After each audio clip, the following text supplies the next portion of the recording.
हिंद दोस्तों, पिछले कुछ वीडियोस में हमने सीडीएस 1 2020 के पेपर को डिस्कस किया है और सब्जेक्ट वाइज हमने डिस्कस किया। जैसे सबसे पहले हिस्ट्री, ज्योग्राफी और इस तरीके से सभी सब्जेक्ट को कवर किया। सो इस सीरीज़ का ये लास्ट वीडियो है और इसके बाद हम अपनी एनसीईआरटी सीरीज़ और जो टेक्स्ट बुक्स हम कवर कर रहे हैं इंपॉर्टेंट पीवाईक्यू सीरीज़ के साथ, उन चीज़ों को दोबारा कंटिन्यू करेंगे।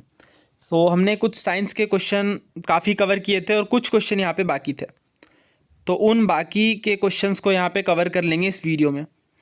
तो हमने लास्ट 15 क्वेश्चन तक बात की थी, किस एनिमल में 3 चैम्बर हार्ट देखने को मिलता है सैलेमेंडर में। अगला सवाल देखिए यहाँ पे 16th नंबर से आपसे पूछा जा रहा है, करेक्ट सीक्वेंस बताइए इवेंट्स का during sexual reproduction in plants. तो प्लांट्स में सेक्सुअल रिप्रोडक्शन के दौरान करेक्ट सीक्वेंस ऑफ इवेंट्स क्या देखने को मिलता है। देखिए, इस तरह के क्वेश्चन में मैंने आपको कई बार बताया है, आपको जो तरीका अपनाना है वो ये कि सबसे पहला चेक करिए, राइट। तो इनमें अगर आप देखें तो ऑप्शन ए में सीडलिंग दिया गया फर्स्ट में, फर्स्ट इवेंट। ऑप्शन बी में आप देखें तो एम्ब्रियो की फॉर्मेशन दी गई है और तीसरा है पॉलिनेशन और चौथा है सीडलिंग। तो कितना आसान हो जाता है इस तरीके से। ये ऑब्वियसली सबसे पहली प्रोसेस पॉलिनेशन की होगी, तभी तो चीज़ें आगे बढ़ेंगी। ऑब्वियसली एम्ब्रियो तो फॉर्म नहीं हो जाएगा सबसे पहले, राइट। सीडलिंग तो लास्ट का प्रोसेस होता है, वो कैसे हो सकता है। तो ऑप्शन सी यहाँ पे बिल्कुल करेक्ट है। वीडियो पॉज करके इस इमेज को थोड़ा समझिए। देखिए, ये एंथ्राक्स है, पोलन ग्रेन जिनमें स्पर्म न्यूक्लियर देखने को मिलता है, उनसे ये पॉलिनेशन होता है। इसके बाद ये जो पोलन ग्रेन है, स्टिग्मा, और ये पूरी प्रोसेस फ्लावर की देखने को मिलेगी। इसके बाद फर्टिलाइज्ड एग एम्ब्रियो बनता है और इसके बाद सीड जर्मिनेट करती है और यहाँ सीडलिंग की प्रोसेस देखने को मिलती है। सबसे पहला प्रोसेस देखिए यहाँ पे पॉलिनेशन होता है और अंतिम प्रोसेस सीडलिंग होती है।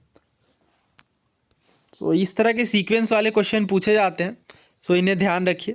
सबसे पहले पॉलिनेशन है, फिर फर्टिलाइजेशन और एंड में सीडलिंग देखने को मिलेगी। नेक्स्ट क्वेश्चन देखिए, आपसे पूछा जा रहा है, when air is blown from mouth into a test tube containing lime water. यानी अगर टेस्ट ट्यूब में लाइम वाटर है और माउथ से ब्लो किया जाता है, फूंक मारी जाती है, तो जो लाइम वाटर है वो मिल्की टर्न हो जाता है, यानी कलर चेंज हो जाता है और दूधिया कलर यानी मिल्की कलर हो जाता है। ये किसके प्रेजेंस के कारण ऐसा होता है? क्या वाटर वेपर के कारण, ऑक्सीजन के कारण, कार्बन डाइऑक्साइड के कारण या कार्बन मोनोऑक्साइड के कारण? देखिए, क्लास 7th एनसीईआरटी का चैप्टर 6 है, फिजिकल एंड केमिकल चेंजेस। जो यहाँ पे हमारे साइंस के क्वेश्चन है ये ऑलमोस्ट बेसिक एनसीईआरटी से कवर हो जा रहे हैं। मैं प्रत्येक सवाल का सोर्स नहीं आपको बता रहा हूँ, बट ऑलमोस्ट सारे ही सवाल यहाँ पे एनसीईआरटी से ही होते हैं। तो अगर इसी चैप्टर में आप देखें तो कई सारे फिजिकल केमिकल चेंजेस के बारे में बताया गया है और आए दिन सवाल भी बनते रहते हैं, किसी प्रोसेस के बारे में दे दिया जाता है और आपसे पूछा जाता है किस तरीके का परिवर्तन है, भौतिक है या रासायनिक। तो इन चीज़ों के बारे में आपको क्लैरिटी होनी चाहिए। मैंने कई बार वीडियोज़ भी बनाया है इस पर, फिजिकल और केमिकल चेंज के डिफरेंस के ऊपर। साइंस के जो वीडियोज़ हैं पीवाईक्यूज़ के, उन्हीं में मैं ऑलमोस्ट डिस्कस कर लेता हूँ पूरे कॉन्सेप्ट को। सो इसमें दो प्रोसेस बेसिकली दी गई है। एक तो हमारा ये रिएक्शन काफ़ी आसान है। कार्बन डाइऑक्साइड में लाइम वाटर में जब डालते हैं तो कैल्शियम कार्बोनेट बनती है और वाटर निकलता है। ये रिएक्शन आप बैलेंस कर सकते हैं काफ़ी आसानी से।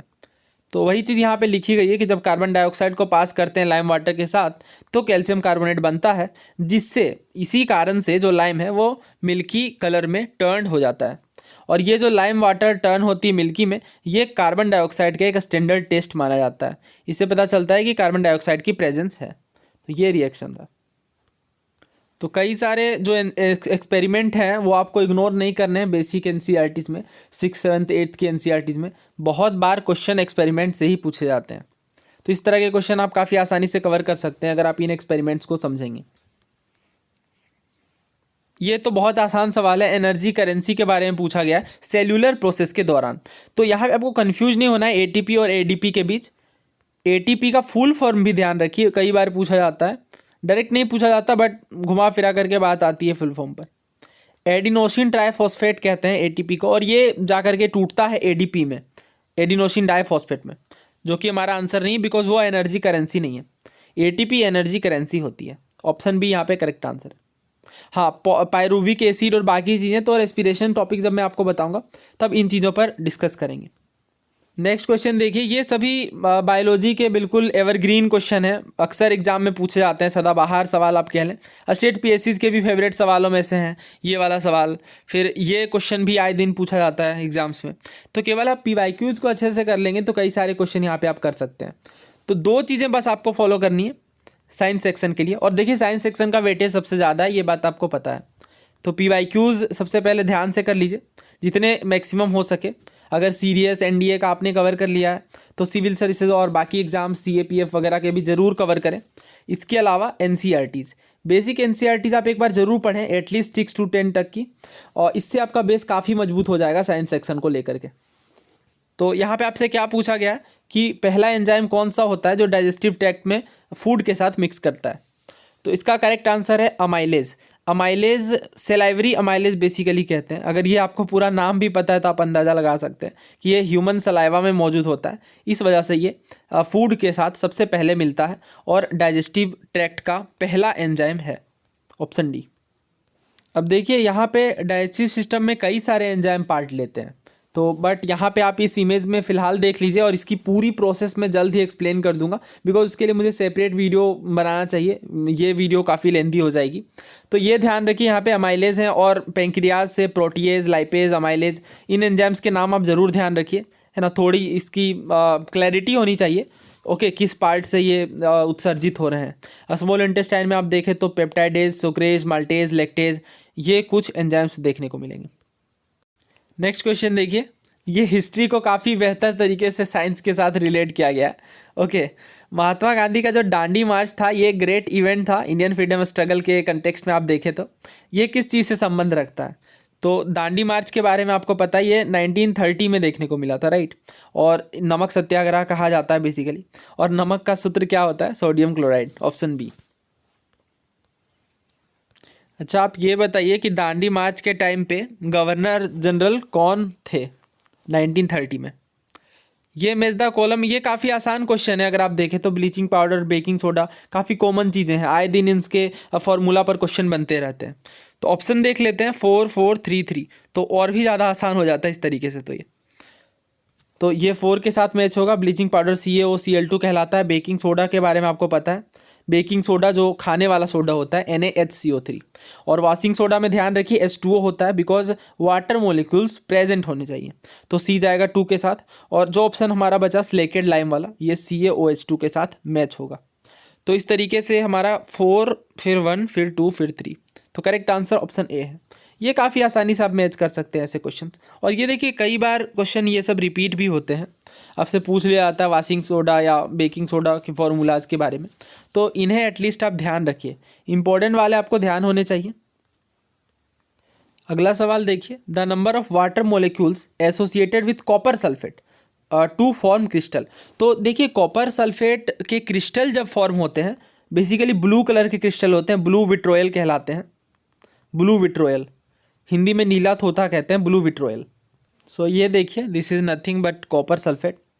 तो इसका फॉर्मूला होता है CuSO4 into 5H2, because copper sulphate है ना, इसलिए Cu क्यूप्रम होता है और 5H2। ध्यान रखना है आपको, 5 वाटर के मोलिक्यूल्स होते हैं और इसे ब्लू विट्रोयल कहते हैं। ये नाम भी ध्यान रखिए, है ना, कई बार पूछ लिया जाता है आपसे ब्लू विट्रोयल के बारे में।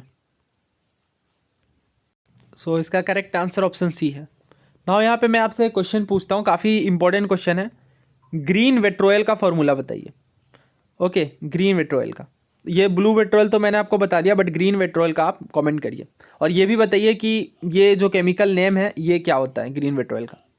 नेक्स्ट क्वेश्चन देखिए 23rd नंबर, silver article becomes black after some time when expose to air. यानी एयर में कुछ टाइम तक यानी कुछ डेज या कुछ टाइम तक छोड़ देने के बाद जो सिल्वर के आर्टिकल्स होते हैं ये ब्लैक हो जाते हैं। ऐसा क्यों? तो काफ़ी सिंपल फेनोमिना है इसके पीछे, और जैसा कि मैंने आपको बताया एक्सपेरिमेंट से काफ़ी सारे क्वेश्चन आते हैं। ये वैसे आप क्लास 10th NCERT में देख सकते हैं।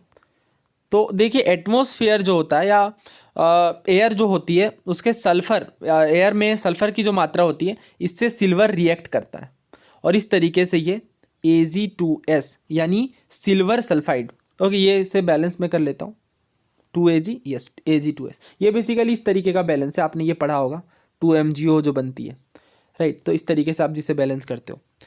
तो ये ऑप्शन सी यहाँ पे करेक्ट होगा, बिकॉज सिल्वर सल्फाइड की कोटिंग लग जाती है, इस वजह से जो सिल्वर सल्फाइड है उसका कलर ब्लैक होता है। तो इनिशियली तो काफ़ी चमकदार कलर होता है, बट बाद में फिर ये ब्लैक बन जाता है, बिकॉज जो एयर में सल्फर होता है उससे रिएक्ट कर जाती है सिल्वर, और इस तरीके से एक परत बन जाती है, कोटिंग बन जाती है सिल्वर सल्फाइड की। अगला सवाल देखिए, x is the temperature of system in kelvin, यानी एक्स बेसिकली केल्विन में है और वाई यहाँ पे सेल्सियस में है। नाउ आपको ये बताना है केल्विन, नाउ आपको ये बताना है इन दोनों के बीच क्या रिलेशन है। तो केल्विन से सेल्सियस में बदलना है, बेसिकली हम लोग सेल्सियस से केल्विन में कैसे बदलते हैं, या केल्विन से सेल्सियस में, किसी से भी आप बदल सकते हैं।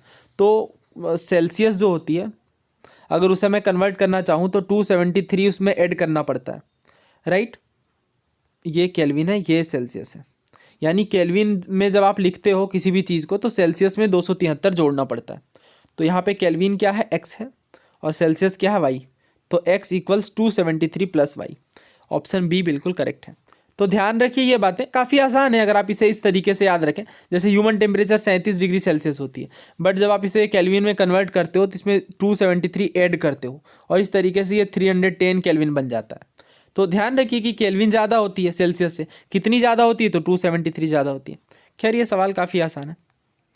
नेक्स्ट क्वेश्चन देखिए, रेजिस्टिविटी जो रो होती है किसी भी मटेरियल की, ये किस में आप एक्सप्रेस करते हो।